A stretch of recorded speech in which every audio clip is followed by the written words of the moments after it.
Ireland's victory now, Grand Slam win. Obviously you were the last player to captain Ireland to a Grand Slam. Yep. I'm sure you were watching on Saturday. How would you sum up the match and what does it mean to the players? I think the first thing is massive congratulations to Johnny, Andy and that whole squad. I think they have been probably the best team in the world for about 12 months now, and I think the really pleasing thing was when the pressures come on, like it does in a Grand Slam decider, that they were able to stand up. It's never going to be perfect. The last round of a championship is never perfect anyway, especially when the Grand Slam's at stake. But the really pleasing thing in games where they've appeared to sort of struggle a little bit is they always have found another gear at a point in time, and that last quarter, they just, I suppose the game was out of sight then. You know, they just were able to accelerate away, and I think there's nothing. I think doing a bit of work at the game here with Brian O'Driscoll, and one thing he said was that because we haven't won many Grand Slams historically, Ireland, you can't really be picky as to where you win them. Yeah. But to win one at the Aviva Stadium in front of your home fans, I have heard this place very loud at times, but nothing compared to Saturday. So look, it's massive congratulations to them, and it's brilliant to see that it's not just about potential anymore with them, it's about performance and delivering on that performance. Yeah, and obviously Captain Johnny Sexton, it's his last Six Nations Championship, and he was quite emotional afterwards, as to be expected. You can relate to that a little bit with Johnny. How would you say he's feeling? He's probably still overwhelmed after it all. I'm sure he is, and it was nice to see a bit of emotion come out, because ultimately before the game all he'll want to have done is win a Grand Slam here. As a captain, you just want your team to perform. You want to be able to lift that trophy on behalf of the team, everyone involved, the management, your family, the people that sacrifice so much. So he'll potentially, it was good to see a bit of emotion, because he'll still not see it as being anywhere near his last game. You know, having played your last Six Nations game at the Aviva, I've done that before when we played France, and you just kind of think, it's just yes, it's another moment in time that will not happen again. But until you get closer to your last ever game, the real emotion doesn't properly hit it. So it's brilliant that he was able to lift the trophy on this pitch, able to lead that team, and probably they looked really nervous at the start, and he was able to, as he's done time and time again in a green jersey, steer them through that. And it's brilliant to see him. He's always done that as a player, and now to see him the last sort of nearly 4 years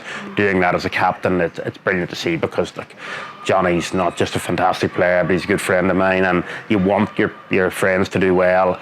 Ultimately, when you're the last player to have lifted a trophy here, there's an element of, you want to guard that as much as you can, but at the same time, I think things happen in history and points in time happen that you want them to be beaten. You want them to be beaten, because ultimately what you want is the team that you support and you are lucky enough to play for. You want them to be better and better and better. So therefore, I wanted Ireland to win the Grand Slam, because you just want Ireland to succeed. Absolutely. And what a way to do it than Grand Slam and going into a World Cup year. Just moving on, obviously, to your next challenge, Rory's Miles to Mayo. This year you're going from Dublin to Cong to raise vital funds for the Cancer Fund for Children. Yeah. So that's all going towards Daisy Lodge, the new centre that's being built in Cong. Yeah. Can I just ask firstly, why is this cause so close to your heart? I think when you retire, when you're playing, you get lots of requests to do bits and pieces of charity, and you try to give as much as you can around your rugby commitments. And when you retire, you sort of go, you want to be able to commit time to make a difference. It's not just about doing bits and pieces. You don't want to spread yourself so thin that you help everyone but don't actually really see a tangible difference being made. So I think being a father of 3 kids, and look, we're incredibly fortunate we haven't had to avail of somewhere like Newcastle and County Down and Daisy Lodge, but it doesn't mean that the realism that it might happen at any point in time, and any parents you speak to, is it just happens like that and there's nothing you do about it. So what you want to do is to make sure that you use your profile to make a difference, and that difference is to families that get to go away and have therapeutic breaks in Newcastle, County Down. And then when you hear the stat that sort of all of Northern Ireland is covered, but actually only 7 families that are referred from Crumlin can use it because they just don't have the capacity, then you go, right, well, there's how you make a difference. And we decided to walk from Newcastle in County Down to Cong and County Mayo in September 21, and it was very successful, and but we felt that we engaged the northern half of the island, sort of Connaught, Ulster, and that we needed to make sure that everyone was aware that this wasn't anything other than trying to make a difference to the whole island. And it felt right to leave Crumlin, to leave the Aviva first of all, then go to Crumlin and work our way down to Limerick and then up to Galway and Cong to try to make sure that this place in Cong is built. And that's ultimately what it's about. It's about trying to make a difference to people's lives. Absolutely. And I know in 2021 a few sporting legends and rugby legends kind of joined you at different parts on the walk, like Conor Murray and Rob Kearney. Yeah. Will any other rugby legends help you this time? Well, certainly the ones that were playing on Saturday, they don't know it yet, but they will be asked. I thought I'd keep a distance from them because they had so much going on.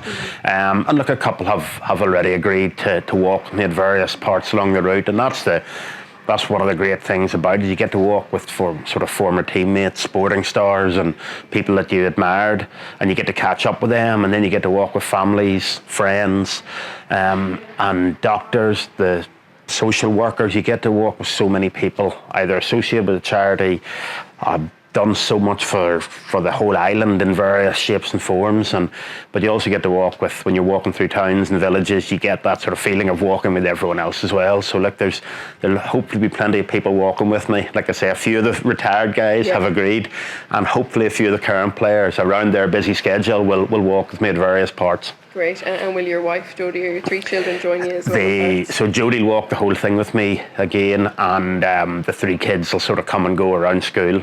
My wife's a primary school teacher, so the education obviously has to take priority in the middle of it as well. So yeah, look, they'll be coming and going a bit. So look, it's important, like that whole family. I think that was why.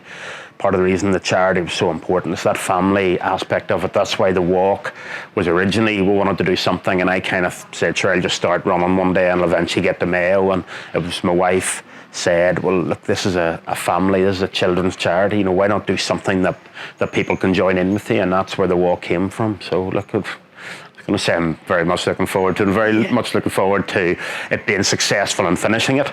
And there'll be so many highs along the way, and it's, so we'll try to keep putting one foot in front of the other. Absolutely, and it's in May, so it's quite soon actually. So how have you been preparing for it?